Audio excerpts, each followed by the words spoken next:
Okay, welcome everybody to the Ask the Building Expert webinar presented by the National Building Expert and Construction Management Inspection.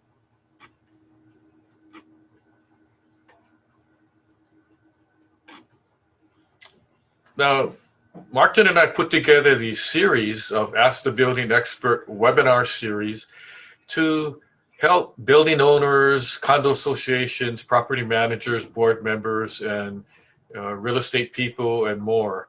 And it's free because we want to help the cause and we want to be able to answer any question that you may have. And that's why the title, Ask the Building Expert. We welcome all your questions. If later on after the webinar you have any questions that come up, please feel free to call or email and we'll be happy to talk to you. And it's very exciting because we found that by giving these webinars, more and more people get interested, more and more people log on to attend the website, and more information is shared. And that's the whole idea, sharing. So our topic today is warranties in construction.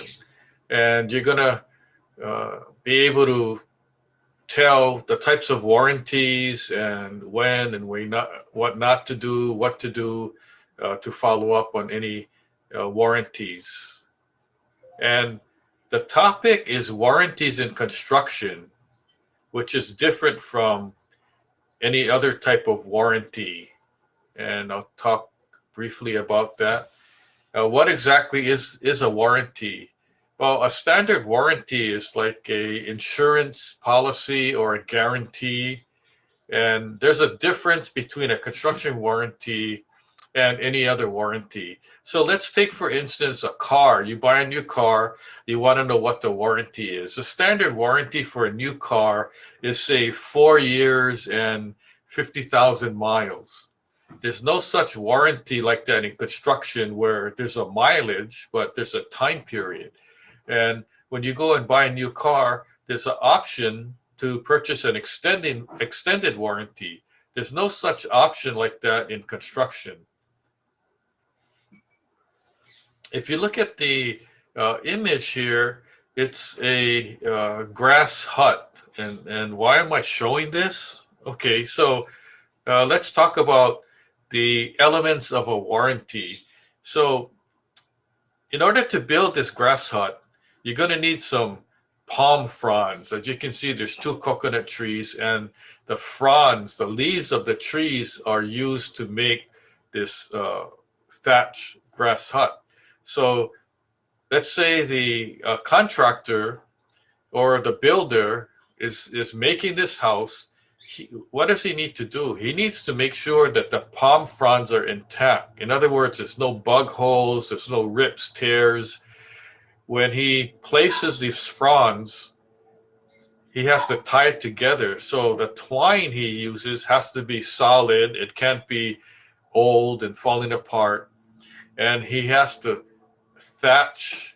tie these palm fronds together to each other very neatly and tightly so they don't fall apart if there's heavy wind.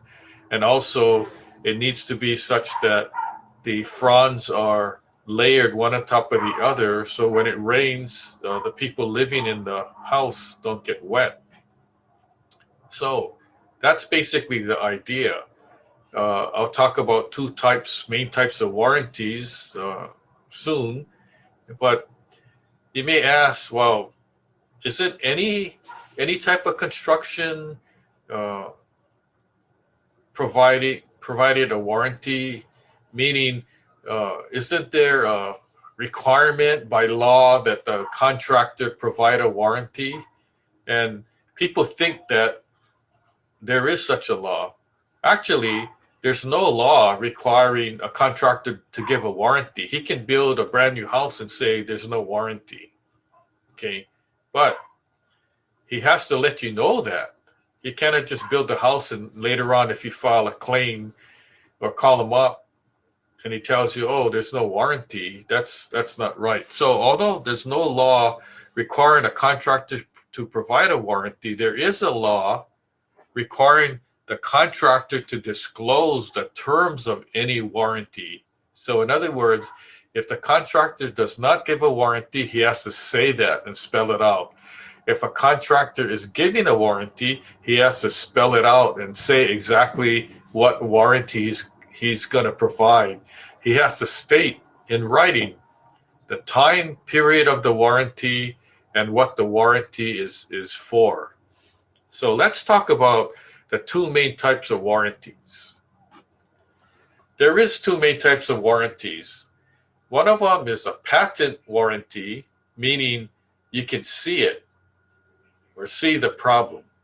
And the other one is a latent type of warranty where you cannot see it. So let's look at the image on the left. It's of a roof, and the roof shingles kind of got blown around when there's heavy wind. And why did it get blown around? Well, because the contractor didn't nail the shingles properly. And you can see it. So if you can see it, it's a construction defect, and that's called a patent type of warranty, or a patent defect. If you cannot see it, such as the photo of the roof on the right, there's nothing wrong with it, right? And you couldn't see a problem. So that would be called a latent construction defect because you couldn't see it. But just because you can't see it doesn't mean that something is not wrong. And you could have a roof that looks in good shape, but then it leaks, okay? And once it starts leaking, then you have a problem there. But you didn't know it was a problem because you couldn't see it. Okay? Now, there's actually a difference between a labor and a material warranty. A labor warranty, as you know, is the workmanship warranty. It's the labor, workmanship, and anything to do with the actual performance of the construction that's not a material warranty. So that's a labor warranty. A material warranty is any building material that comes with a warranty. And some come with warranties and some don't. For instance, in a house construction, you have siding, you have windows, you have doors, roofing. All of those materials come with manufacturer warranties. So the idea is to make a list of all these different types of materials. And when you're talking to the contractor, you want to know what warranties come for each specific material that he's using. Now, not all warranties are created equal. There's a 1-year warranty, 2-year, 3-year, 5-year. There's a lifetime warranty. And these apply, the time periods apply to both labor and material. But standard in the industry for labor is a 1-year warranty. And it may be 2, but that's standard. You may have higher labor warranties dependent upon the type of construction. Let's say if it's a roofing job, you might be able to get a higher labor warranty than 1 year. You can get up to a 7-year labor warranty. Okay, and a material warranty could be anywhere from 1 year to 5 years to lifetime. Have you ever heard of a lifetime warranty? Okay, but there's a caveat to the lifetime warranty concept, and what is that? Okay, to understand a lifetime warranty, there's really no such thing as a lifetime warranty. Why? Because anybody who issues a lifetime warranty, there's always a proration of the cost of the material. So in other words, if it's a lifetime warranty, and let's say you're talking 100 years, and the roof costs $50,000 to put on, you're not going to get a check from the manufacturer for $50,000. They're going to prorate it by years. So each year it gets less and less. So by the time you make a claim, you may get a check for $10,000. And be aware, because I heard a case where a roofer gave a lifetime warranty, and it was based on the homeowner's life, and it was like a 85-year-old man that lived there. And what kind of warranty is that? I mean, it's crazy, and that was a true story. I still can't believe it. Okay, so in addition to the patent and latent construction defect types of warranties, there's actually two other types, and which are basically legal terminology, and the two types are express and implied. The express warranty is specifically stated in the contract, such as if you're reading a contract, it says the contractor will give a 1-year workmanship warranty. Okay, so express means it's actually expressed or in writing in the contract. Now, the implied warranty may not be stated specifically in the written contract, but it's presumed, such as the contractor will provide good quality workmanship and use good quality materials, building materials. Now, those terms may not be in the contract, but it's going to be presumed or assumed or implied that that's what the deal is. So in contracts, there's a meeting of the minds, and both have to agree. So if there's an agreement, although it's not in writing, that the contractor is going to use good workmanship, then that's what the deal is. Okay, even if it's not stated in writing, and there's a claim for a construction defect or a warranty claim, and the contractor tells you, oh, there's nothing in writing in the contract that says I have to use good workmanship,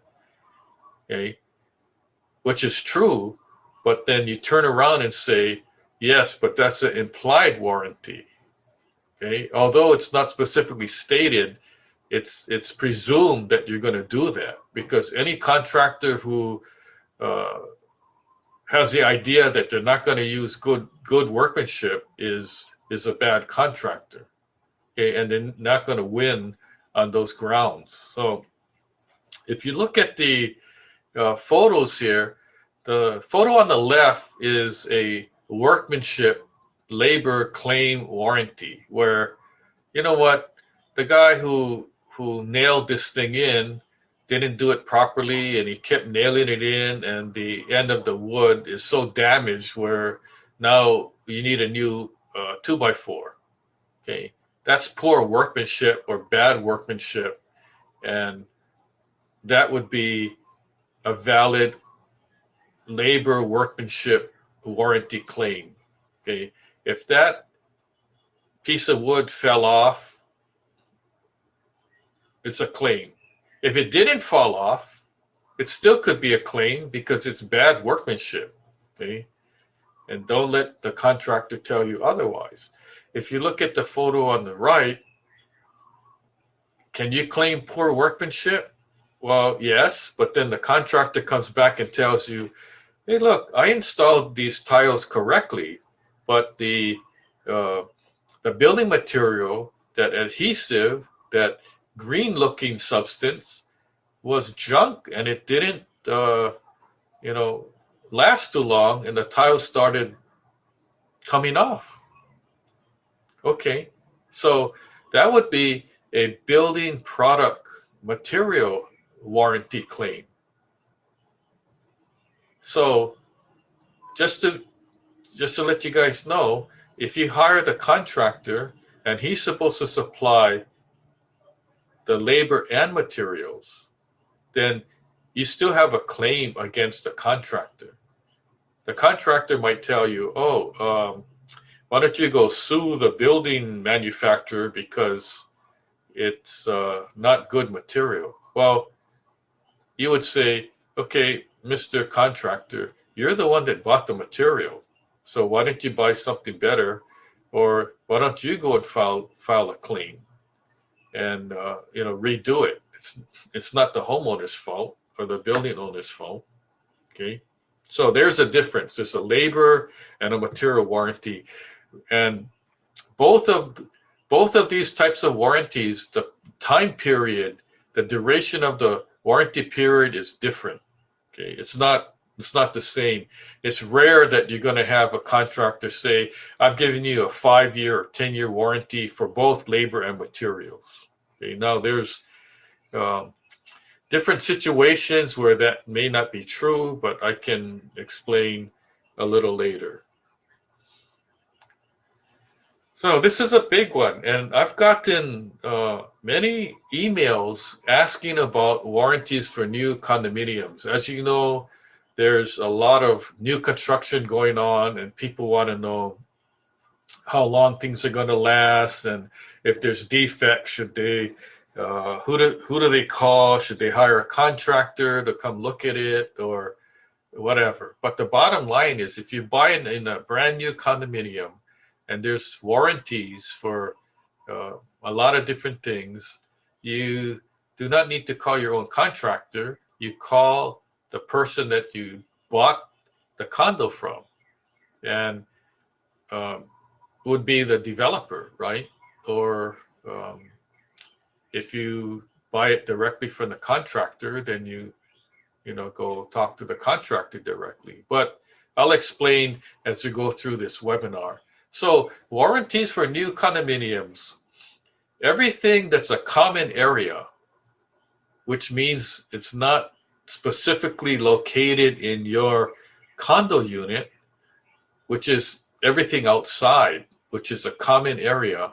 And we're talking about your lobby, your parking deck, landscaping, pool, your roof, mechanical equipment, electrical equipment, your plumbing, and so forth.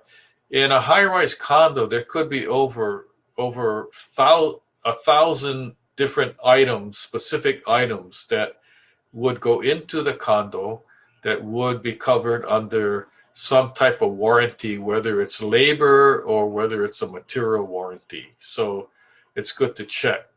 So the photo on the left is of a lobby, and everything should be under warranty on a brand new building.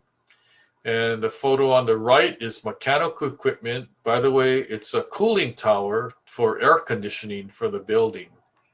And if you're interested, oh, well, why is there these blue arrow and a red arrow? Well, the blue arrow is for a new uh, cooling tower, and the red arrow is for an old one. And they needed more uh, cooling in their system, so they installed a new one right next to it. How about the inside of the condo, your condo unit? What things are covered under the warranty? Well, basically, everything that's there, your flooring, your doors, walls, windows, electrical and plumbing fixtures, everything on the inside of your condo should be covered. Now, if you look on the photo on the left, there's sliding doors and fixed windows. Be sure that you understand your condominium documents, because some of them may say all the windows and doors belong to the unit owner. And some documents may say the window and doors are considered exterior, which is a common area, and common area is components that belong to the condo association. Okay, so you need to know specifically what is covered, what components are covered with respect to being a association responsibility or a unit owner responsibility. The photo on the right is a plumbing under a sink, and because it serves only that unit, it's the responsibility of the unit owner. Although if it's under warranty, if there's a leak or some failure, then it should be covered. Also, um, there's what's called a developer transition. And what that is when the building is finished and people start moving in. Let's say it's a high-rise building in Kaka'ako. People start moving in. Okay, at a certain point, the developer has to transfer all the common area components to the association, and the association has to accept it. Um, they don't have to accept it without any list of defects. So the key here is make sure that the association hires a professional inspector to inspect the entire building and grounds and everything that's common area and make a list so that the association doesn't accept all these common area components from the developer without requiring the developer to repair anything under the warranty. Okay, that's key because you're talking 500 million or $1 million or $1 billion that is the value of the building. And you can't just take it over and accept it without having a professional inspect each item and making a list because you want all those things fixed under the warranty. If you do not do that, if the board doesn't choose to do that, then when the warranty expires, the developer's not going to come back and fix anything. Okay, so that's really, really important.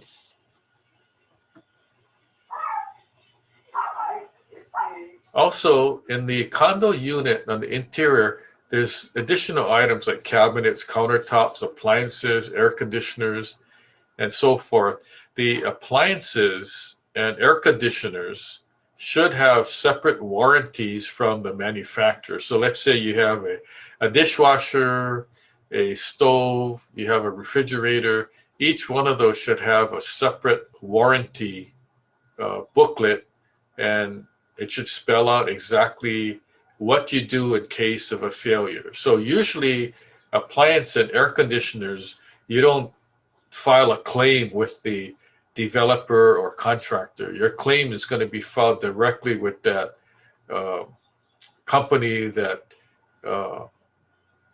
brand, whatever brand it is of that appliance, you call them up. So it depends on how the structure is set up for a warranty claim.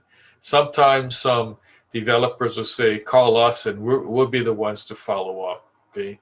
A lot of times when you buy a new unit, the warranties are transferred from the developer to the condo unit owner. Okay. Now, talking about air conditioners, if you look at the image on the right, you see the air conditioners hanging on the wall. So if the air conditioner is considered belonging to the unit owner, the question would be, how is a unit owner supposed to hang off a 20-story building and replace or repair that air conditioner? So sometimes it's not easy to deal with the problem. Of course, you as a owner wouldn't do it on your own. You'd have to hire an air conditioning contractor, but you don't want the contractor hanging off your balcony anyway, right?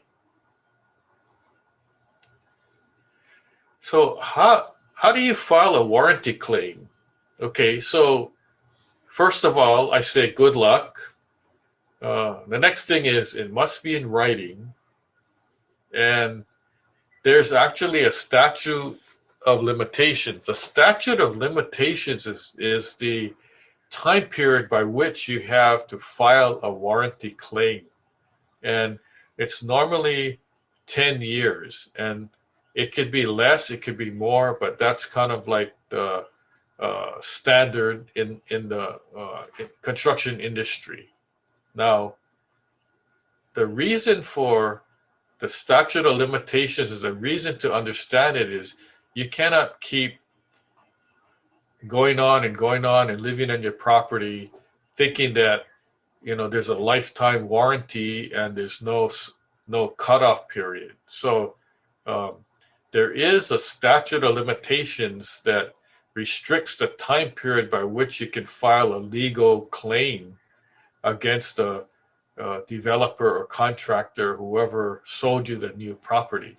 Okay, so you need to be aware of what the requirements are. Because if you miss the date by even 1 day and you want to file a claim, you have no legal right at that point to even make a claim, because by law you should have made the claim during that legal time period. Okay, so it's very important that you adhere to what the legal requirements are. So what about an association claim versus a unit owner claim? Well, dealing with a condo unit or a condominium project, the association, the condo association, has a right to file a claim for any common area components. And if it's not a common area component, the unit owner has to file their own claim.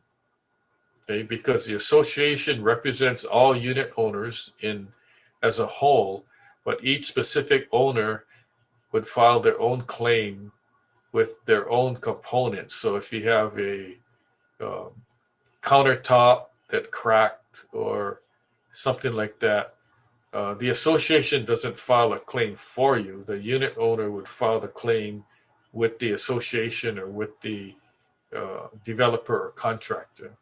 Okay, some key points to understand is that you need to read your condo declaration and other documents. And normally the package of documents is called governing documents or condo documents. And you need to review the plans and specs, your owner's manual, and your warranty documents.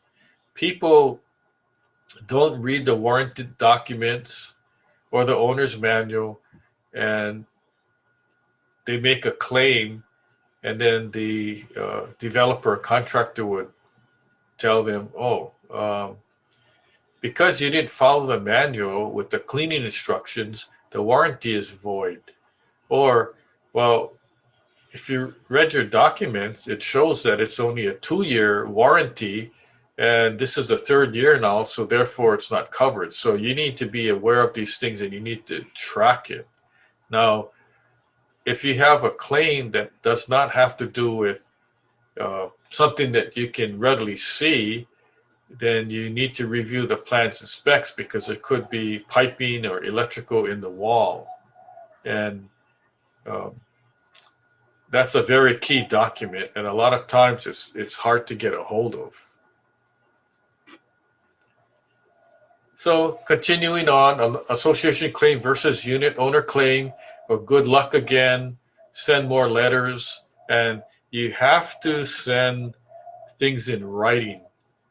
There's plenty of people that call up and say something's not working, and they don't document it in writing, because if there's no written confirmation, then there's no evidence of you asking for somebody to fix it. Okay, so you need to basically create a paper trail and keep sending letters. Send it certified mail if the people don't respond. Okay, what else can you do? Well, keep waiting and then read the response. And when you get the response, you laugh, cry, or get angry. The reason I'm bringing this up is historically, developers and contractors try to fix the problem, but sometimes they make excuses as to why it can't be fixed, or your warranty's over, or you didn't follow the maintenance instructions, cleaning instructions, or operation instructions, and you voided the warranty. Okay, so it's no fun trying to make a claim and then they're going to blame you for not doing something which you should have done. Okay, what else can you do? You talk to the other owners in the building and ask them, hey, by the way, do you hear these knocking sounds? I don't know what it's for, but and then the owners can say, what do you mean? Oh, like a pipe knocking. And they go, oh yeah, I do, but I thought it's normal, so I didn't say anything. So you'd be surprised if you have If you're experiencing a problem and other owners are experiencing the same problem, then that's a red flag. Chances are they may be a problem, or your windows don't work, or you hear a lot of noise, road noise, and hey, I thought my windows are supposed to be like double or triple pane. Why do I keep hearing noises out there? Well, there could be spaces between your window frame and your wall, and air may be getting in, sound may be getting in. And what happens if there's heavy rain and wind? Wouldn't the water get in too? So these are things you need to consider. Also, if you're not sure, talk to a construction expert. Call up an expert and say, can you come and take a look at my unit? Because the developer came in and he said, nothing's wrong, there's no crack, or something like that. So the developer may be defensive that you're trying to make something out of it, but just try to find out, talk to third parties and see. Don't just accept what the developer and contractor is going to tell you, because they may not be correct. Also, talk to your condo association or property management company, meet with your condo board, and then talk to an attorney. If it gets to the point where you have no relief, the only way you're going to get something done and pursue it is you have to talk to legal counsel and have them advise you what you can do legally, because there's statute of limitations, there's dates where you have to do filing, and there's a whole procedure. Okay, so by the way, in a construction defect or warranty claim, you make a claim and just don't say, oh, here's the problem, and fix it. Okay, of course you want that to fix it, but if it's a big item, you want to know how they're going to fix it, what kind of materials they're going to use, and have somebody check it after the work is done. There's too many claims where it's a warranty claim. The contractor says, yeah, we're nice guys, we're going to go fix it. And they go fix it. You don't know how they fixed it and what materials they use. And a year later, the thing fails again. And then you call them up and you go, oh, your 1 year warranty is over, so we're not going to come back. Oh, wait a minute. You didn't fix it right in the first place. They go, well, we fixed it, didn't we? So you don't want to get into that situation. So if it's small items, no big deal. But if it's a bigger thing, you make sure that you know what they're going to do, what materials they're going to use, how they're going to fix it, and have somebody inspect it. You have to document all these things. And I'm talking about mainly association claims compared with a unit owner claim. But if a unit owner claim is big, like let's say your windows are leaking and it's a brand new condo unit, yeah, you want to know how it's going to be fixed, who's going to check it out, and whether it's going to work properly in the future. And sometimes it's hard to think that, well, if this contractor did the work and it failed, do I want him back to fix it? Because I don't trust him anymore. Okay, but the law requires that you notify that contractor and give him an opportunity to come back to fix it. That's what the law is. Okay, so basically, in a nutshell, that is warranties for construction. And I hope you learned something at this webinar. And that's basically my presentation. But before I get to the Q&A, I wanted to let you know about some future webinars that are coming up. So next month we have cast iron drain piping, replace now or later. And that's the topic of the webinar. And what's going to be covered on that one is how is cast iron piping inspected? How do we know as a whether the piping is bad or not? Okay, what causes the failure of piping. Let's say we want to repipe our building. We live in a high-rise condo. What are the steps that are taken to figure out whether we need to replace the piping, and what are the steps taken when we have to do the whole project? And we'll talk about step 1 through step 20 and in between as to what needs to be done, what should be done, and the whole step from actually investigation to replacing the pipe, putting in new piping, closing the walls, and um, finishing the project. So we'll discuss that. And then we have another webinar coming up called Air Conditioning Fresh Air Facts. So we'll be talking about the different types of air conditioning and how an air conditioner works. And we got information on indoor air quality.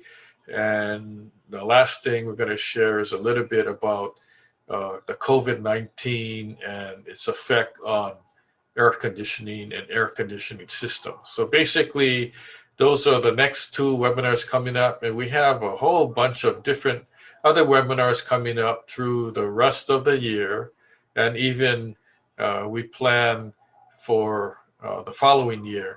But as always, if you guys have any topics that you want covered in future webinars, just let us know by email or phone, and we'll be happy to consider it. And we've had good suggestions for different topics, and we're compiling a list so we know where the demand is. And maybe we'll take a poll on what you guys want presented, and then the majority rules, and we'll create a webinar just for that topic.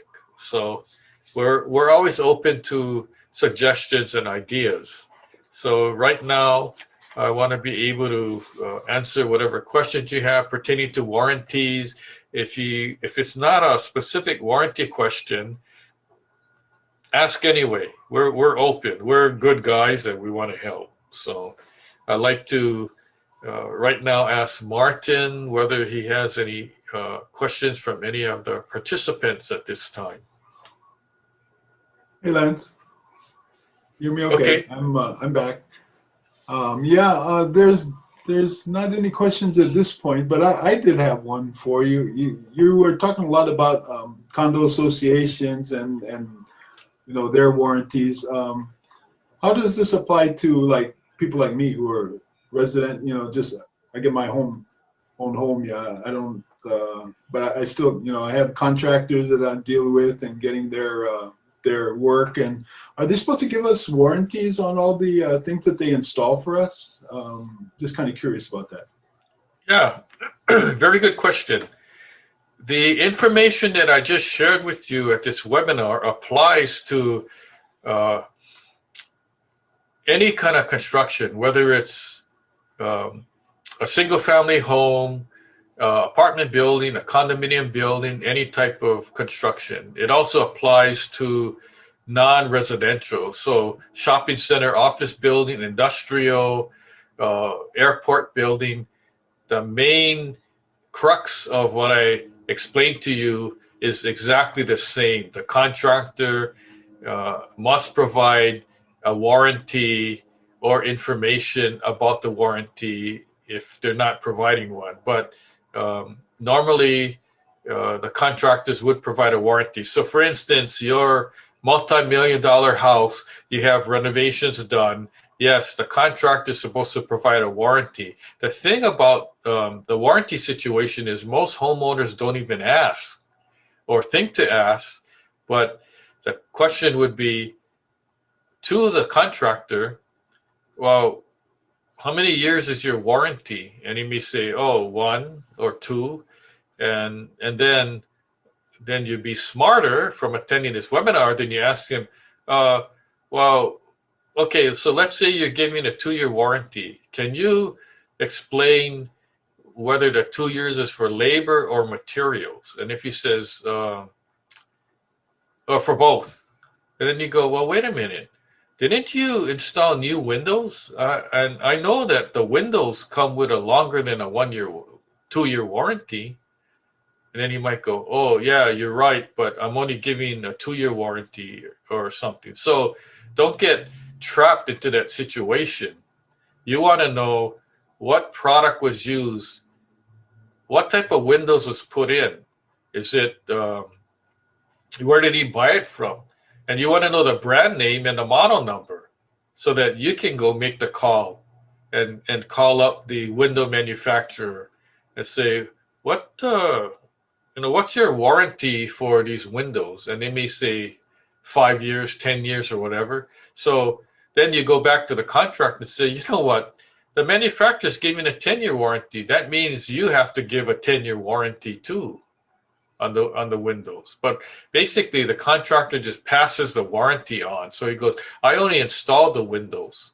If you have a claim with defective windows, then you would call the manufacturer directly. But the first person you contact would be the contractor to come check it out, because how do you know it's a window defect? It could be he installed it incorrectly, right? So good question. Did that answer your question?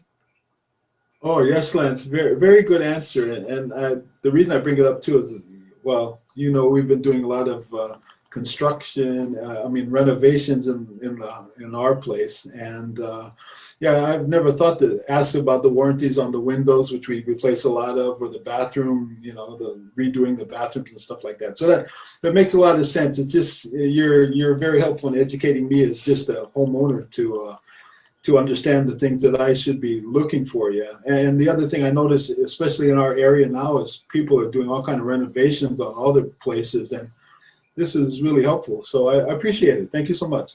Oh, good. Anytime. So the other takeaway would be to just ask the questions and do your research, because if you don't ask, chances are the contractor is not going to tell you. Okay, so you have to do a little bit more homework, and don't feel bashful or anything like that. And you're not questioning the contractor and having him or her be defensive. You're just trying to ask so that you can get educated. And the other thing is that a lot of contractors, they're not going to say anything. And I read through, like last year, I read through about a couple hundred construction contracts, and there was a bunch of them that didn't mention any kind of warranty, or they did mention it, but then it was wrong and had the wrong information, or they didn't separate the labor from material. In fact, I'll give you an example.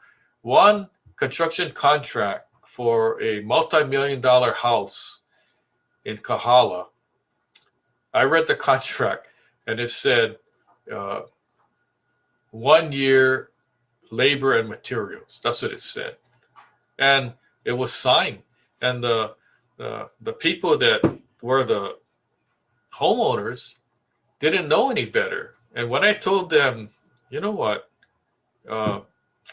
your siding comes with a 10-year warranty, and your roofing comes with a 50-year warranty. Why is the contractor only giving a 1 year? But that was standard language in the construction contract that the contractor used. So when I called the contractor, I said, I got a question. What is your warranty? And he goes, oh, it's standard 1 year. And I go, no, can't be. Okay, it's standard 1 year for labor, for workmanship. But what about the materials? And he goes, oh, well, it depends on what kind of material it is. I go, okay, for instance, the roof. And then he tells me, oh yeah, we use the best kind of roofing shingles. It's a 50-year warranty on that. I said, okay, good. So the question remains is, why are you saying in your contract you're giving a 1 year warranty when now you're telling me it's a 50-year warranty? And he goes, oh, well, we're just using our standard format. So I said, in the future, I think, and I would suggest, and I'm not telling you how to do your business, but you would help the client, the customer, the homeowner by making a separate sheet, okay, with all the warranties for every building component that you're using and list down the duration of the warranty. For instance, windows, doors, what's the warranty for that? Roofing, what's the warranty for that? Siding, what's the warranty period for that? And give it to the homeowner, right? Wouldn't that be helpful? You would look like a better contractor if you did that, and then you stand behind your work. If you're doing professional, good workmanship, okay, you have no problem worrying about how things were installed. If there's a claim, then it would be a claim because of a defective building material, right? He says, "Oh, yeah, yeah, good idea. Maybe I should hire you to help me write my contracts." And I said, "Yeah, I can help you. Just let me know." So that's just a side story. So let me share some at this time warranty questions that were emailed to me in advance of the webinar. I know some of you attending the webinar, you may have emailed me this question, and I can go through them now. Okay. Uh, Question: I am putting on an addition to my house. What do I write in the contract on warranties? How do I word the contract? Okay, well, I'm not an attorney, although I do play one on TV. Okay, so basically, how you word the contract would be you put down um, a clause in it about warranties, and say contractor to provide a labor warranty X amount of years, and contracted to provide a material warranty for X amount of years. And then you add in all building material warranties will be transferred to the homeowner, and the duration of the warranty period would be as stated in the manufacturer's warranty. Okay, the reason for that is if the developer, and I'll give you an example, air conditioning on a luxury uh, condominium building. The warranty that the manufacturer gives is for 10 years. The developer changes that and he makes it 5 years.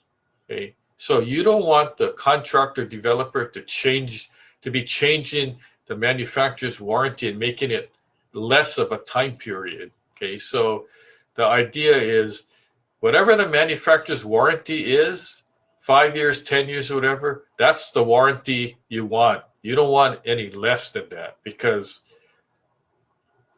it's already a given, right?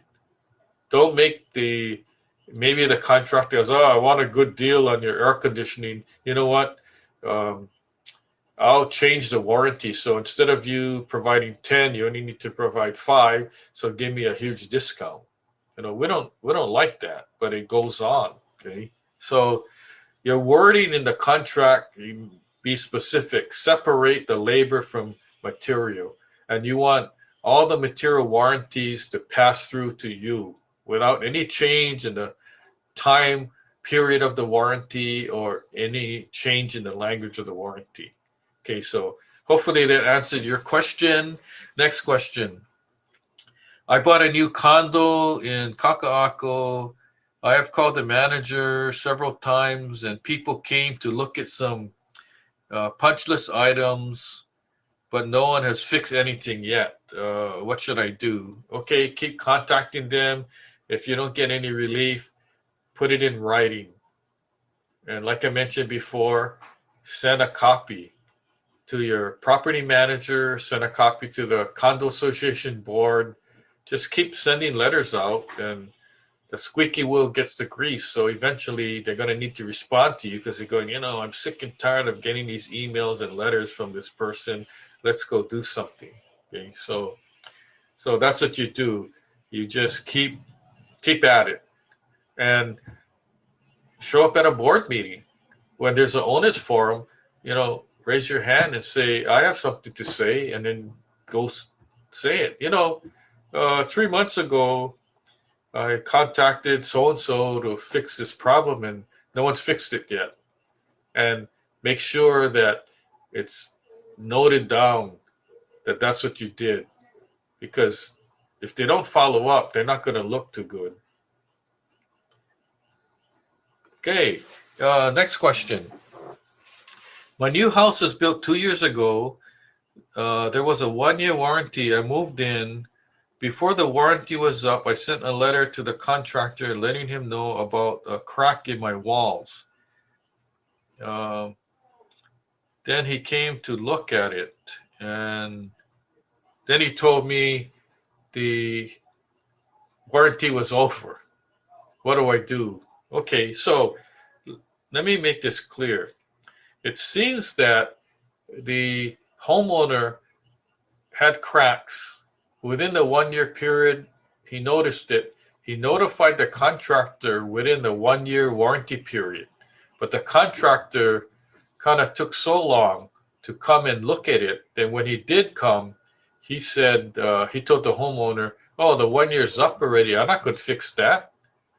And so what happened was, I had a situation. It was a litigation case where this is exactly what happened. But before I talk about that, to answer your question, here's what you should do. Write a letter back to the contractor and attach the letter that you sent in the beginning and say, Mr. Contractor, I notified you on this date. The 1-year warranty ended on this date. I notified you before the warranty expiration of the warranty. When you came, you said the warranty expired already. This cannot be because I notified you before the warranty period ended, and then send it out to him, certified mail, registered return receipt. Okay, so here's an example of what actually happened in my construction defect litigation case. This house was a brand new house, and they had CMU walls, block tile walls, and there were cracks in the walls and in the foundation. And the contractor was contacted within the 1-year time period, but then he was too busy working on other houses that when he finally showed up, he actually had the audacity to tell the homeowner, oh, I'm not going to fix that. Those cracks, they don't look that bad. But the other thing is that your 1-year warranty is over, because look at the date now. I told you when the warranty expired. He actually said that, and he put it in an email. And so I got that, and I told the attorney, this is not right. The contractor was duly notified prior to the expiration of the warranty period, and therefore it's still covered. So just because he delayed coming to look at it doesn't, I mean, that was his tactic, to delay, and then tell the homeowner there's no warranty. Okay, so don't buy that. That's just hogwash. They do not have a right to do that. And by the way, the case turned out for the benefit of the homeowner because the contractor was trying to play games. Okay, we have a little bit more time here. Let's go to the next question. To save money, I had my old house raised and another home built under it.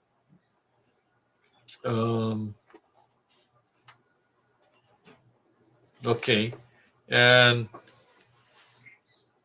the contractor, there was cracks in the upper house, the older house, and the contractor said he's not going to fix it because there's no warranty. Okay, so in this situation, okay, this is one of the few situations where the contractor has a right to say there's no warranty. The contractor cannot give a warranty on the old house because he's not building the old house. Okay, so when the contractor tells you there's no warranties, then he's actually correct. But here's something valuable that you can take with you.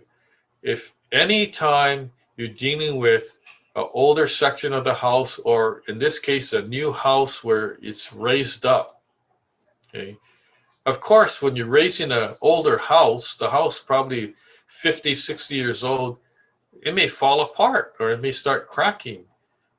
So that's a given already.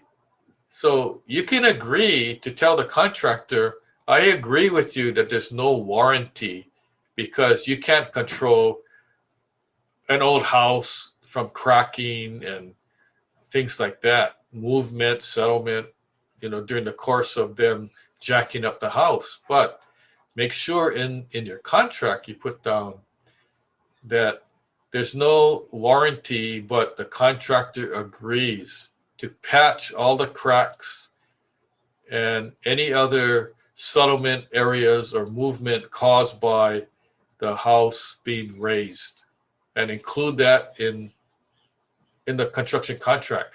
Had you done that, okay, you can agree that there was no warranty, but the contractor still has to patch all the cracks and has to compensate for the movement. So, for instance, after the house, and I had a case where they did that, and the kitchen cabinet doors, they wouldn't fit. Some of the doors to go in the room, you couldn't close it because the whole house was all off. So, and that's to be expected. So in the contract, the contractor said, okay, I'm going to fix all these things, but they wasn't included. So he issued a change order, extra cost to do all those things. Now, um, in hindsight, the homeowner should have put down that the contractor is going to fix all these things to make it properly working, before the house was raised. Okay, then you would have been set and you wouldn't have to pay any extra. So all these little things need to be ironed out in the construction contract so you don't get nailed later on for these additional costs. Okay, got one more question to share. Um,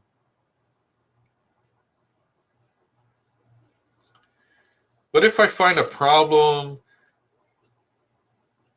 after the warranty period is over? Can I still file a claim?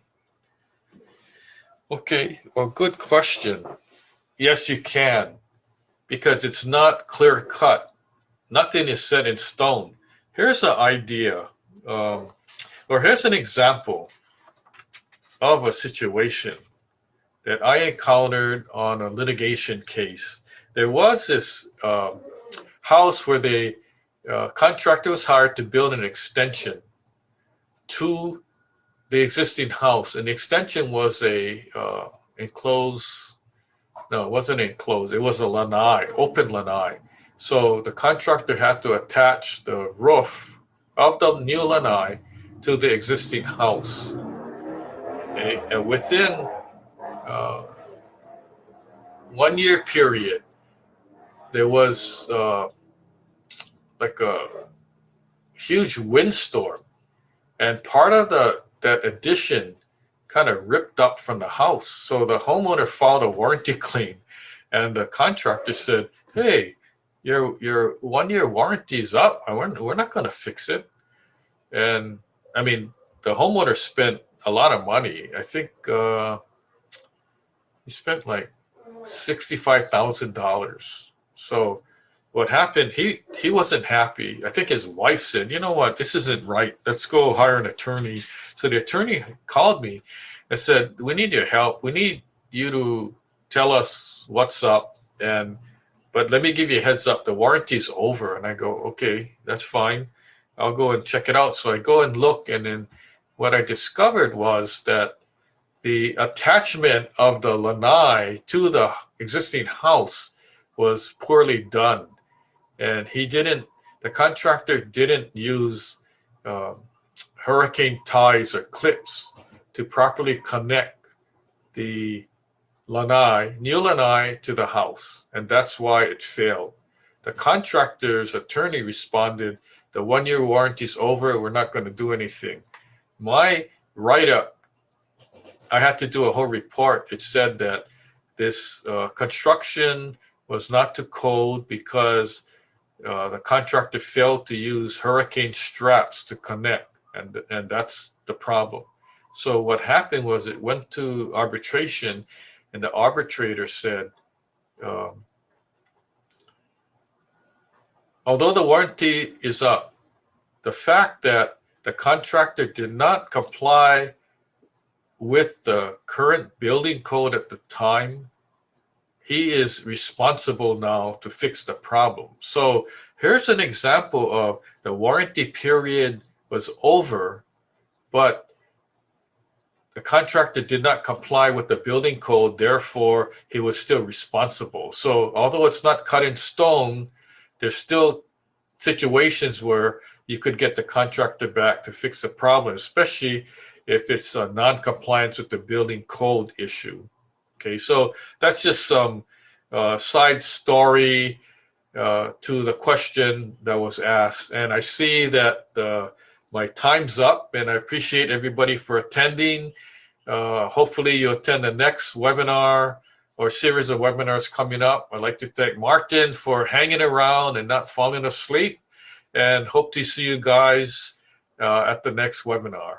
Thank you very much for attending, and fire away with your questions. We don't mind. We're here to help.